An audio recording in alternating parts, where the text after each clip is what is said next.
In this area of the Gobi, I believe we will find the origins of the Garden of Paradise, or the Gan Eden, the Garden of Eden, as it is referred to in our book of Genesis.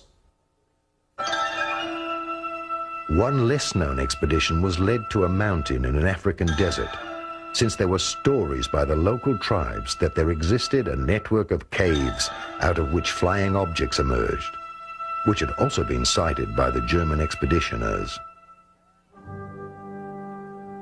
Under the cover name Vlamdimir, all the information about the technology of the inhabitants of the inner Earth, or extraterrestrials, was gathered, and through the SSE-4 was passed on to the engineers of the weapon industry in order to develop the new technology.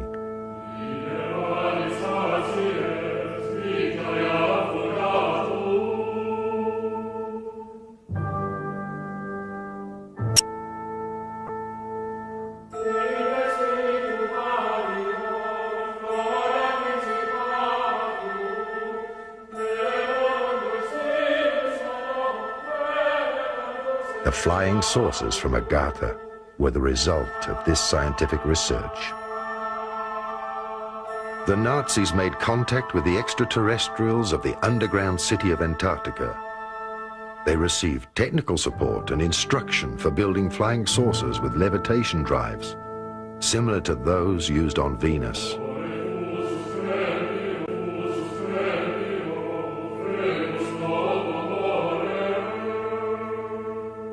At the end of the Second World War, the extraterrestrials ensured that the technology was returned from Earth back to these cities. They understood that the Dark Age had not yet reached its peak. The technology was returned by 30 submarines through a large commando action.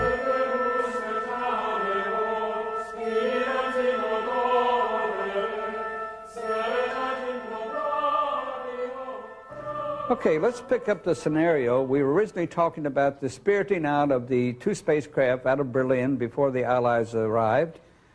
We said that they were put aboard two submarines. They spent 6 months at sea, and they finally landed in Argentina. Now, from that point, they were taken into Antarctica, into a section of Antarctica called Queen's Maud's Land. And there they disappeared, and they were not heard of for some time. Now, intelligence sources, and of course I was in the intelligence business at that time with the agency, reports indicated that they were in there and they were operative once again. Now, there was a major concern by world powers to go in and capture the technology and the two spacecraft which they knew were in Antarctica. And the intelligence reports indicated that one known as Admiral Byrd was to be recommissioned, and he was to be sent in there to retrieve the two saucers and also the technology and personnel associated with it. Later reports indicated that Admiral Byrd was given 8 months and unlimited funding to go in and pull this thing successfully off. But we also know that within 8 weeks he was totally defeated. Now, the supposition at that point was that there was an advanced civilization and technology, most probably alien. There were with the Third Reich and the SS who was in Antarctica, and that those great and developed technologies were used to defeat Admiral Byrd. And of course, as it turns out, even to date, they're still there. We never did successfully get them. The stories that I have uncovered about the inner Earth is that very early on in the history of the Third Reich, the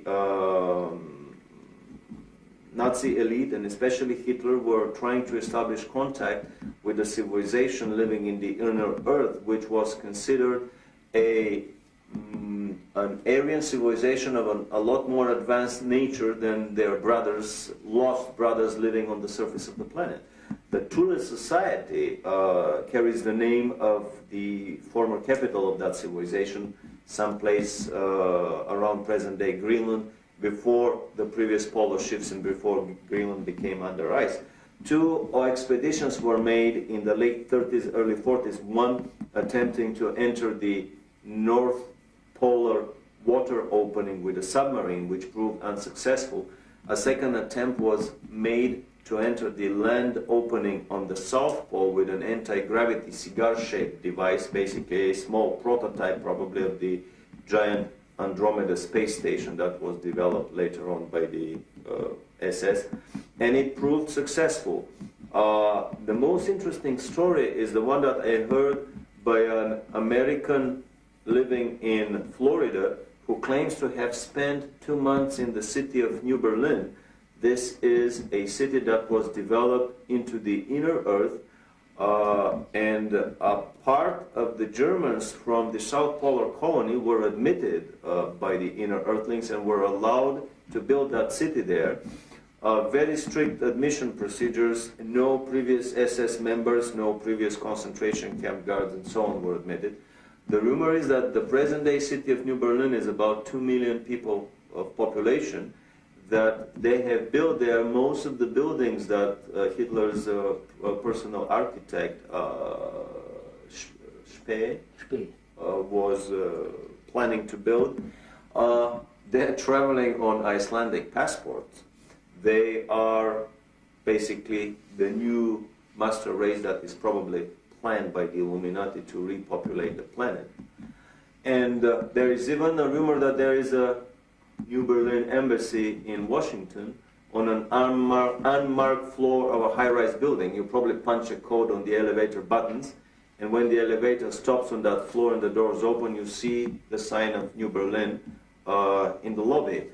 The kids of the New Berliners study in major institutions around the globe, Harvard, Oxford, Cambridge, Yale, and basically it is not a Nazi colony that is established in the hollow earth as an enemy of the present-day American and English Illuminati secret government.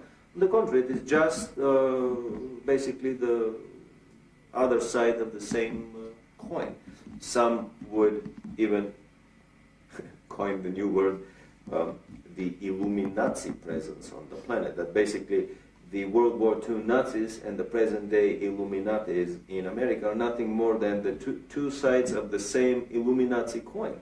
So basically, this is a colony, a presence in the hollow earth that has been established with a shoulder-to-shoulder cooperation of the Russians and Americans, organized, orchestrated, and performed through the quiet cooperation of the Illuminati government. After World War II, a military expedition under Admiral Byrd tried to recover the vanished technology. The extraterrestrials let him enter the inner Earth to the Golden City. They delivered a request message for disarmament to the government of the United States. Admiral Byrd had to remain silent until his death, but after he died, his nephew published his diary.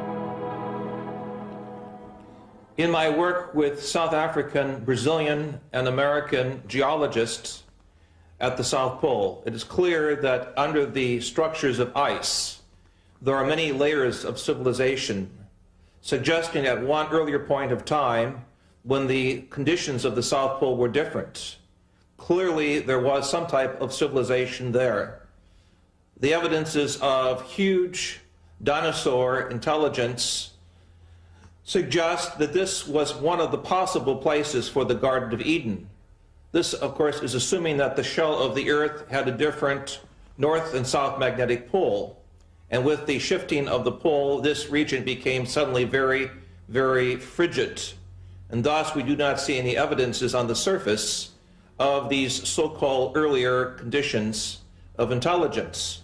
However, I believe with the further exploration of the documents that both Admiral Byrd brought to the attention of the world after World War II, and the Brazilian Navy uncovered in 1961 with its subpole expedition, that extraterrestrial intelligence is also operated out of the area of the South Pole.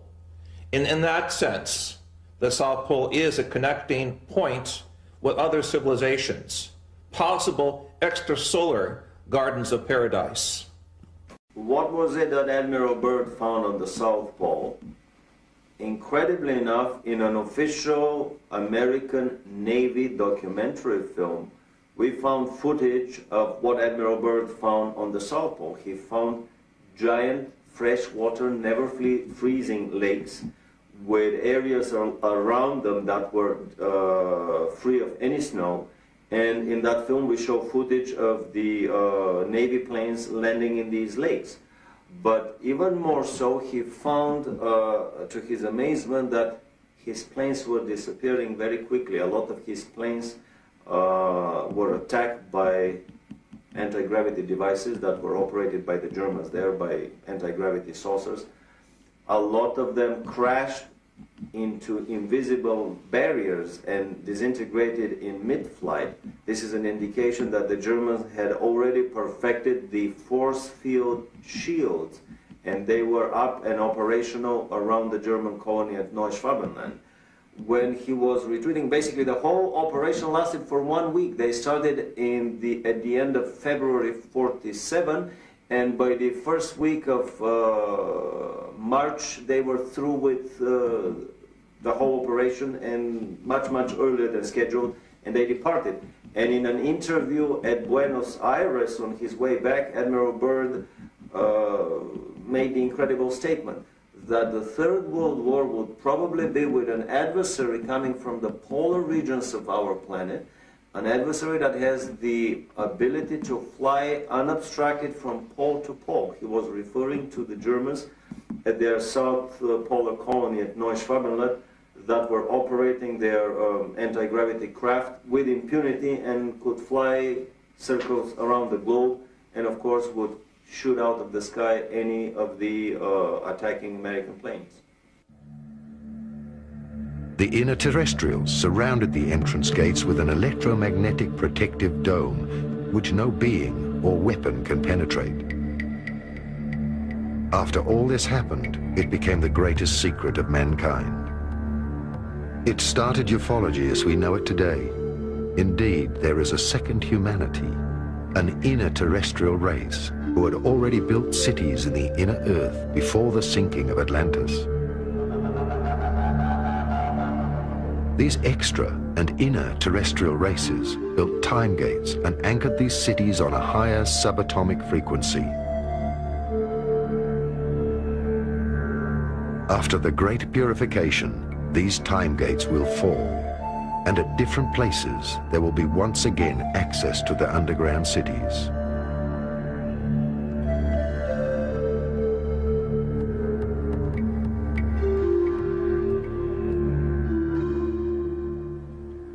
In 1961, the Brazilian Navy was conducting a series of experiments in the Antarctic. According to one of my colleagues who was in one of the naval ships, suddenly out of the ice packs, a large spacecraft emerges and takes off vertically at a terrific speed, shocking both the American and the Brazilian naval forces that were there.